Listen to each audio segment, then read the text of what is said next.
Hello, fellow foamer friends. Killer B here with another video on understanding railroads. This is a sequel to my first video on starting a short line railroad and what you have to do and consider.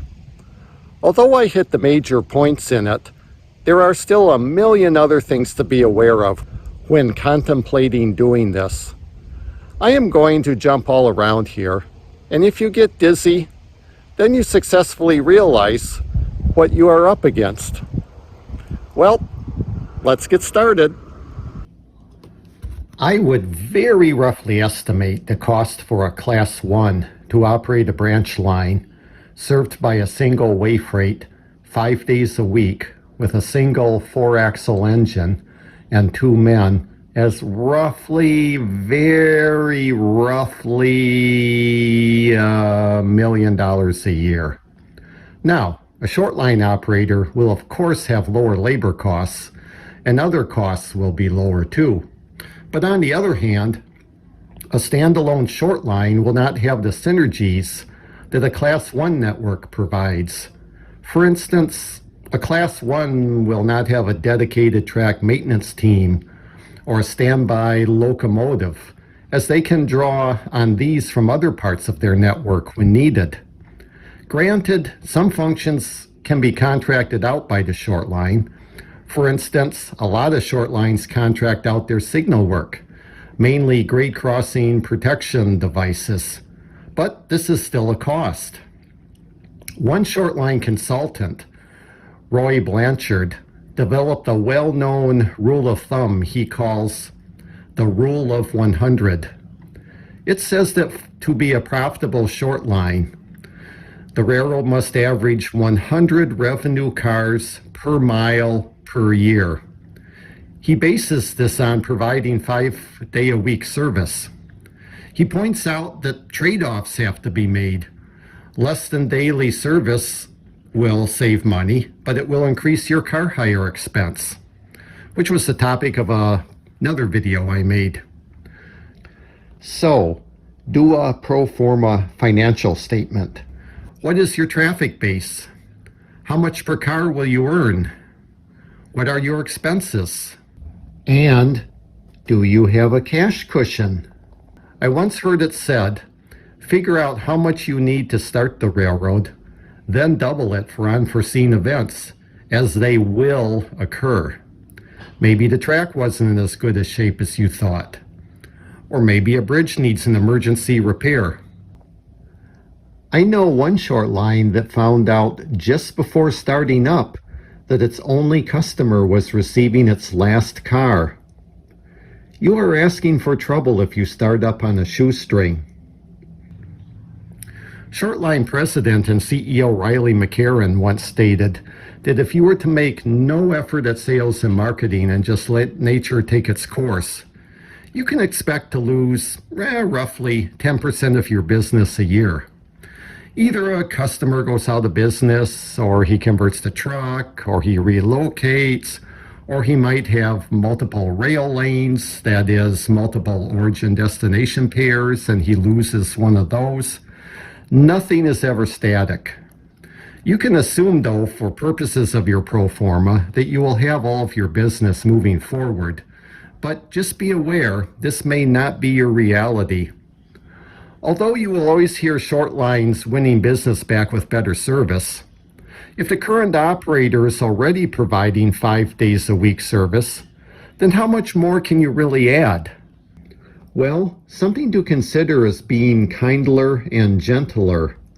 Class 1s have lost business due to their aggressive optional service charges, such as demurrage assessment, another video topic of mine.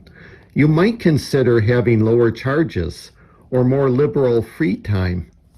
You might consider providing a second daily switch without charge, if it can be done without any additional crew expense. The pricing actions of the Class 1s, who most likely will handle your customers' shipments for the greater part of the journey, will make or break you, and there is nothing you can do about it. They have their own mandates for revenue gains and profitability, and they're going to do what they're going to do. If they lose a few cars of business here and there, well, so be it. Some miscellaneous topics. You might think you only need one locomotive, but what happens if it goes down and you've promised yourself it's being all about service? Many short lines have a second locomotive they keep as a backup. If you have customers originating shipments as opposed to receiving, will they be self-sufficient loading private cars, or will they be ordering railroad cars from you? Will your agreement with whoever you acquired the line from allow you to obtain your own car supply? Or will you be obligated to order cars from the connecting Class 1?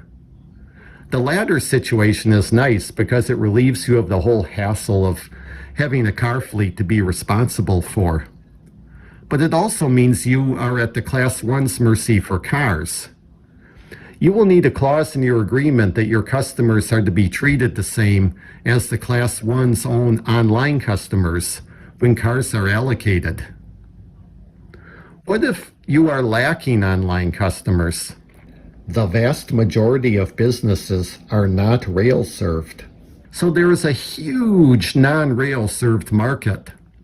How can you reach them? Transloads. They are easy and cheap to set up and can pay big dividends. All you need is a sidetrack and room for somebody to drive up alongside it. That said, many parties will want to store some volume of their product on site. So ideally, you will have room to provide them that footprint. You can facilitate establishing the transload infrastructure by winning a grant. Having knowledge of the grants that are available to you is important. This can be done by contacting the freight rail person of your state DOT or someone who specializes in writing grants. Even if you have to pay, it is money well spent if you are successful. Normally, a grant will cover about 75 to 80% of the cost, and you have to come up with the remainder. Admittedly, transload justification can be tricky, as often it is a chicken or the egg proposition. You might not have any demand for one at the moment, but having one in place allows you to capitalize on opportunities when they arise. Moves have been gained at transloads when somebody needed a site right now. Waiting until you have enough potential moves in your back pocket to justify building one may cause some of the potential customers to lose interest and find other alternatives. And sometimes it is a build it and they will come. As word gets out that the transload site is up and available, businesses sometimes are drawn to it. One last comment about transloading. You will need knowledge of the local freight market in order to know whose door to knock on. If somebody is off rail, they might not have considered rail. Most of the older traffic managers who knew about rail have retired, and you will most likely be making your pitch to a younger person who has no clue about rail and its advantages and how it works. To him, you'll just be another salesman vying for his time.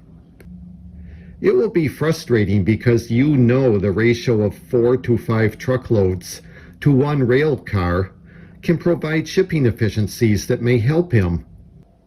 Finding a local trucker and partnering up with him to do your hauling should be considered, as he would certainly have knowledge of the local markets. What will you do in-house and what will you contract out?